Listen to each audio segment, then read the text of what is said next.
On the success of the fourth album, it went platinum, I understand. Yeah. And also, yeah. And you are recording your concerts for the next live album to be released internationally. Yes, we're going to do our last 3 shows in Tokyo will be all live. All live. And that's going to be released No, maybe August. August. Yeah, that's a good name for an album, huh? All live. Yeah. All live. We're thinking maybe made in Japan or live in Japan. It's very original, I think. Yeah, we had what, Deep Purple, that's a long time ago we had. And Chief Trick at Budokan, right. Yeah. You're going to we're gonna some of the Japanese. We're gonna just give Cheap Trick records to people and say, maybe like the live from the International Arcade or something. So we think Beast from the East might be a different song. Right. Are you serious on that? Yeah, Beast from the East might. We're serious about that. Maybe. Are you used to interviews like this? I mean, in different countries, yeah. In America, yeah. Yeah. What do they ask mostly? Music? Do they ask mostly musical related? No. What kind of toothpaste we use? What girls you go out with? Yeah. That's a hard one. All of them. How you like it here? Honestly, I think I can speak for all of us. This is one of our favorite countries, because the fans seem really loyal and dedicated to our music. They know all our lyrics. They want to hear the music like it was recorded. In fact, they know the lyrics better than we do. Sometimes. Oh, yeah? Don reads their lips to figure out what the words to the songs are. Sometimes I forget. And they give us the most presents, so. Yeah. Do they sometimes sing along? Of course, they stand up. Every song. Oh, every song. Every song, every lyric. In fact, today we're trying to figure out how to get our presents on because they don't want to fit in our suitcases. So we have to get like these big boxes and ship them home with our amplifiers. This album, looking at the writings credits, I mean, most of the materials are written by all of you, right? I mean, what's the system? Well, usually we take a cassette and we take the tape out and we take a razor blade and mix it. I don't know. Mick can explain that. Just the way that the chemistry of the band works out that way, and then we take chemicals on it. Well, you flip, I think. No, it's just the way it works out, because Jeff and George can write on a tune, and Don will hear a melody for it, and, he'll throw something in, and then I'll say, well, that's a little nice, but how about this piece? And then it ends up, if you'll, like it. It's a very democratic band. Everybody has their say-so. So what do you think, George? Yeah. What are you going to do in this mega heavy metal tour you're having? The Monsters of Rock. Monsters of Rock. Oh, that's really going to be... we've never done anything really that large scale before, and, to play in front of that many people is just going to be incredible feeling, I'm sure. Big barbecue. Yeah, it's a big barbecue. Biggest of all time. Biggest production to ever hit the road in history. We're taking those little aprons and the hats. Biggest amplifier. Cooking our food. We know all the groups. Kingdom Come, Metallica, Scorpions, Van Halen, all these bands we know or played with at one time or another, so it's all going to be like friends, so it's going to be just a lot of fun. And very competitive. I think it'll be great. Yeah. That's good. That's healthy, though. Right. Keeps us on our toes. You kidding? The Japanese at the competition, they invented the word. Yeah. What do you think of the DAT? I just bought one today. Oh, yeah? Yep. I don't like it. He's cutting his own throat. No, I'm not. The DAT, once everybody gets it, everybody's going to be bootlegging everyone's albums. 1 kid will go out and buy the record, and he'll make tons of copies, and he'll be selling them black market all over the place with DAT. It's a bad thing. Oh, I'm sorry. I didn't mean I bought the DAT. I bought a cup of tea. I'm sorry. I think it's really bad because, you can literally take master qualities and make cassettes master quality. You need one DAT machine, and then you can make all the tapes you want. And black marketing is a very big problem in America. I don't know. So maybe we can get out of music into the black market thing, make some money, huh? Yeah, we're going to bootleg our own records. He's going to buy the machine. And Maybe already DOKKEN made in Tokyo record. Probably. Yeah. Let's hope the masters are going to come home with us. George, I understand you bought quite a few instruments over here. I get all my guitars.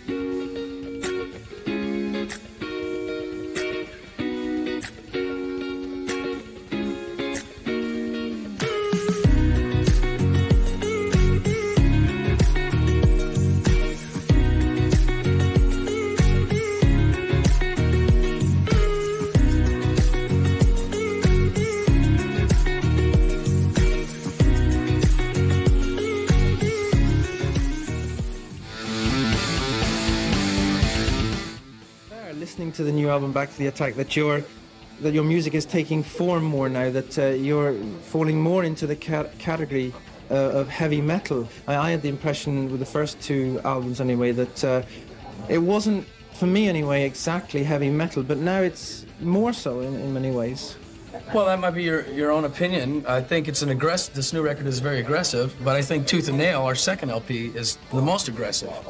So, if you know, it balances out. You never know what kind of record. It just depends what we have for material and if it's good or not. And we don't really care if it's aggressive or non-aggressive, as long as the songs that we feel are good. You know, we don't. There's so many writers in the band. There's a lot of style, a lot of styles that can come from the songs. A lot of songs don't fit the band that we don't use. So we didn't write a record saying we're going to be heavy metal this time. Maybe one guy in the band thought that, but yeah, we never said let's make just a heavy metal. What sort of stuff do you or have you listened to yourselves? Well, you know, I personally like rock and roll. You know, I like. What about your classical side too? And you're listening to Windham Hill. And I like my Windham Hill records. You know, Windham Hill is a record company in America that has a lot of guitar players with flutes and violins.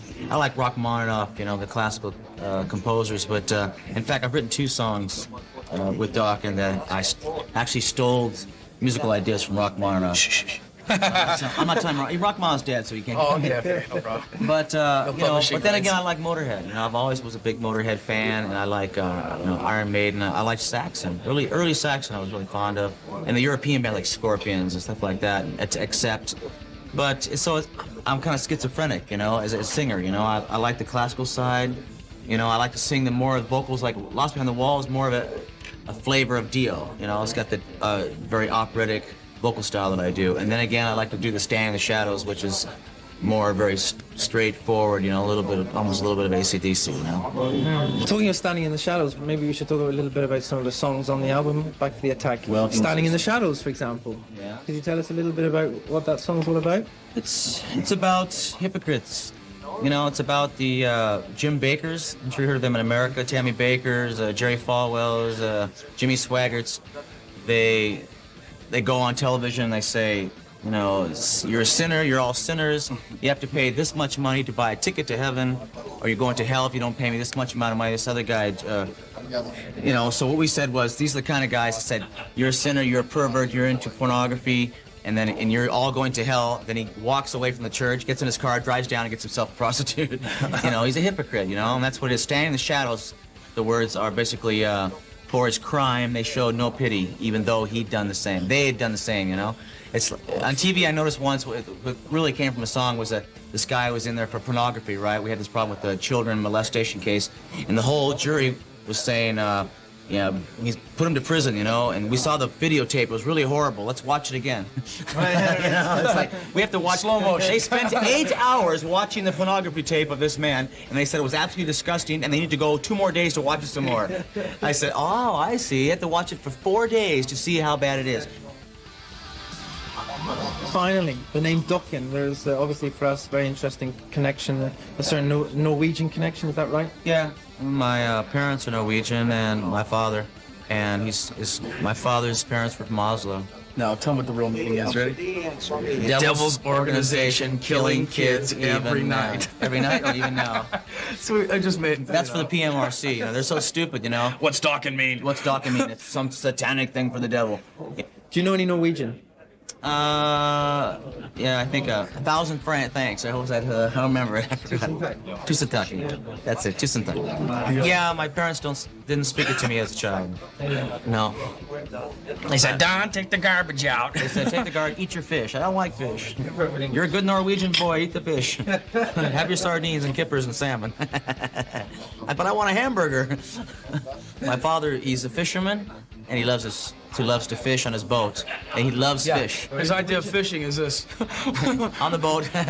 He's a good Norwegian fisherman, drinking with the fishing boat. Well, that's fishing. Very anyway, Norwegian, right? yeah? With the beard, he has a very full beard. And I said, no, Dad, I want to be a musician. So he said, no, eat your fish. He didn't start Drink your fish. Folk songs. No. Yeah, he wanted me to write songs about kippers and stuff and sardines. So I said, no, can't do it, you know. But I am Norwegian. I mean, you should have seen me 2 days ago. I had a full beard. I shaved my beard. Big Viking helmet. Oh, yeah, big horns also. Have you been to Norway at all? Yeah, we just came from Oslo, my hometown, and we were in Malmo and all these. Well, that's in Sweden, but we were in Norway. Just Oslo, right? It was great. was you know, great. went and saw the Viking ships, and We went to a bar and bought all the champagne in the bar and got the whole town drunk. yeah, It was fantastic. They had to stop the bar because they ran out of alcohol. They said, "You guys go home, go home." At the end of the night, they gave us drinks for free. They said, "We feel so bad. You spent so much money. We're going to give it to you for free now." I hope you realise what that means in this country, getting drinks for free. What's that mean? So the cost of things. Oh yeah. So, well, you should see our bill. It was very Believe me. expensive. I couldn't believe it to buy a bottle of champagne for $100. And Oh, it was more than that. it was more than At least. So places $150. you've been going to. But Mick's famous for spending a lot of money. He doesn't. We don't care about money. I mean, what are you going to do with it? You spend it. That's what it's for. If I'm 80 years old, oh, I have $5 million. It's not worth anything. Yeah, it'd be great to die and be $10 overdrawn on your bank account. You Yeah. know? It's good to leave the world owing money.